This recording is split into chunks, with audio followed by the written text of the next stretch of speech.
Et puis vous avez appris donc un an plus tard, vous aviez 17 ans à l'époque, Marjorie, voilà, que vous étiez atteinte d'un cancer du foie. Oui. Qui vous a annoncé la nouvelle? En fait, j'ai rencontré le professeur Bismuth et il m'a expliqué ce type de cancer. Ça arrive que chez 5% des jeunes dans le monde entier. Ils ne savent pas c'est dû à quoi, si c'est un virus, ils ne savent pas. Et il m'a annoncé très clairement, il vous reste 2 mois à vivre. Voilà. Comment vous l'avez pris? Eh ben, sur le moment, bon, on ne percute pas trop, mais sur le moment, j'ai dit, putain, il faut que je m'éclate pendant 2 mois, que je profite, que je fasse les choses qu'il ne faut pas faire, qu'on se pose des questions. Là, je ne me posais plus de questions. Vous voulez faire quoi comme chose interdite? Braquer des banques, enfin, plein de trucs comme ça. Quoi. De manière, je savais que j'allais mourir. C'est la première chose auquel vous avez pensé? Ah oui, j'ai pensé à m'éclater pendant 2 mois, oui. Est-ce qu'il n'y a pas d'une autre solution pour vous guérir? C'est là qu'il a évoqué la greffe? Oui, il m'a parlé d'une greffe en me disant qu'en tant que...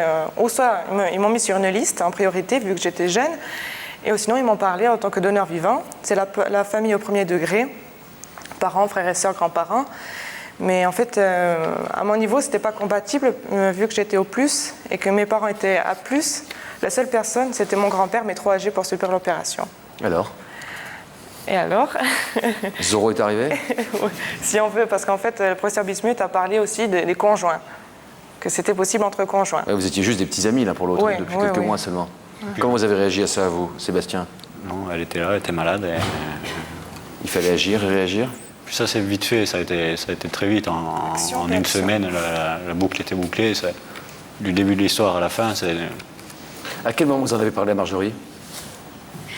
Je ne sais même pas si j'en ai parlé, ça a été... Vous avez été faire vos analyses sans le lui dire? Oui. Vous avez pris cette décision sans le lui dire? Oui. Comment vous l'avez dit à un moment ou à un autre? Non, je crois qu'elle a su par quelqu'un d'autre. Je sais même pas. Comment vous l'avez su, Marjorie? Ben, en fait, je l'ai su par les professeurs. Et en fait, j'étais pas trop chaude pour ça, parce qu'il m'avait expliqué qu'il y avait des risques pour lui. Et donc, bon... il y avait déjà quelqu'un de malade, je voulais pas que... Bon, en fait, c'était un peu un double tranchant, parce que lui, c'était beau ce qu'il faisait pour moi. Mais s'il mourait pendant l'opération, enfin, on pense à plein de trucs, sauf à soi, je pensais surtout à lui. Ça vous a surpris qu'il se propose avec le risque qu'il y avait à la clé?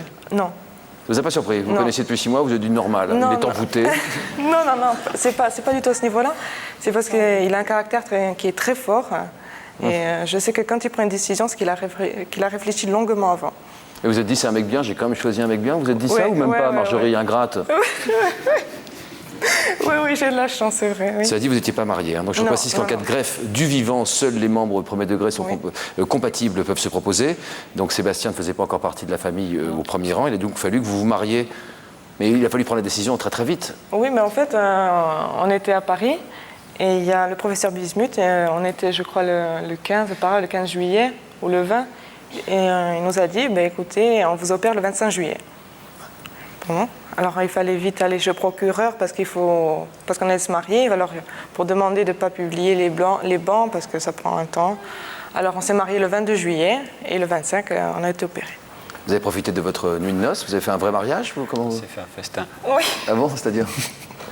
Oui, on a dû se prendre 2 kilos en 2 jours.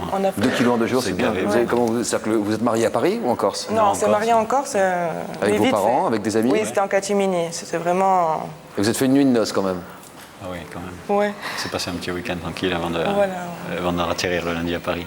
Ouais. Vous aviez une jolie robe, enfin vous avez non, pas du tout. Non. Civilement, c'était habillé en noir. Ça, c'est le mariage religieux. Ah, ça c'est après? Oui, un an après. Un an après.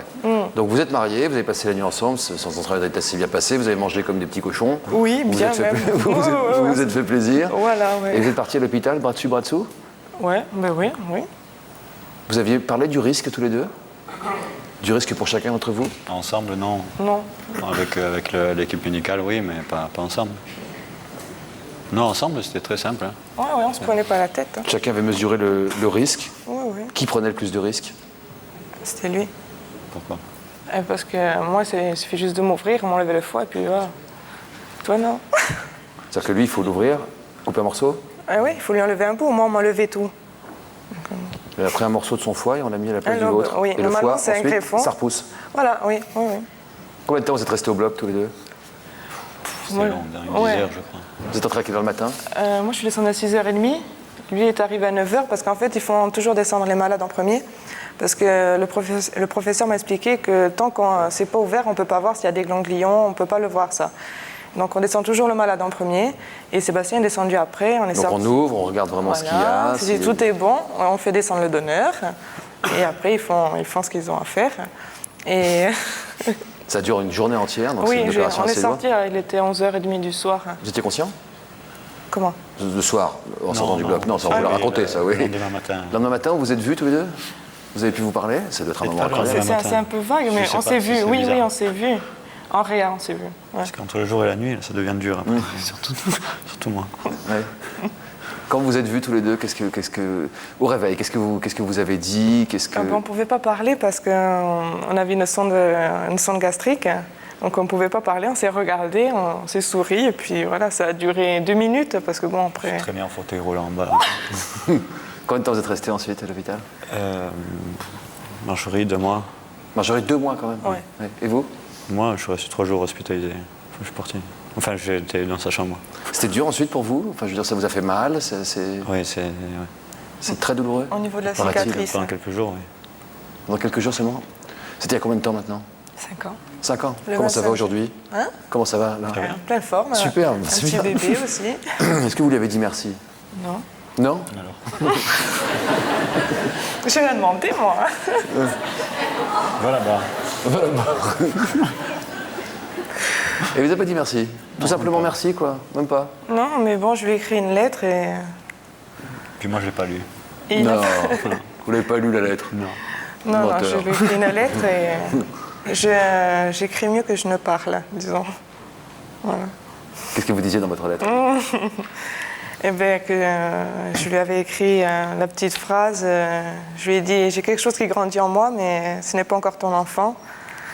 Et puis voilà, que j'allais bien, que j'étais contente. Voilà. Vous avez fait plaisir? Ah oui, il y avait aussi un enfant. Qu'est-ce que vous avez dit alors? Que cette fois, je pouvais pas, que j'arrêtais. Bref, un an après l'opération, vous avez souhaité vous marier religieusement. Donc, très belle photo qu'on avait tout à l'heure. Qu'est-ce qui vous a donné envie de vraiment faire une grande célébration? Vous étiez déjà marié pourtant. Ça signifiait quoi ce deuxième mariage pour vous? Ben, en fait, c'était... C'était un vrai mariage. Voilà. Parce que ça se fait vraiment... À raconter, c'est pas mal, mais bon, à faire en une semaine, mariage, papier, on signe, on montre. Procureur, le médecin, l'hôpital, ouais. Et là, celui-ci, vous avez pu le préparer sereinement? Enfin, Ah oui, oui, oui. Puis je me suis dit, autant c'est elle. Donc là, c'était le vrai mariage alors celui-ci? Oui. Ouais. Le premier, c'était un mariage de commodité, le deuxième, c'était un mariage d'amour? Voilà, oui, si on veut, ouais.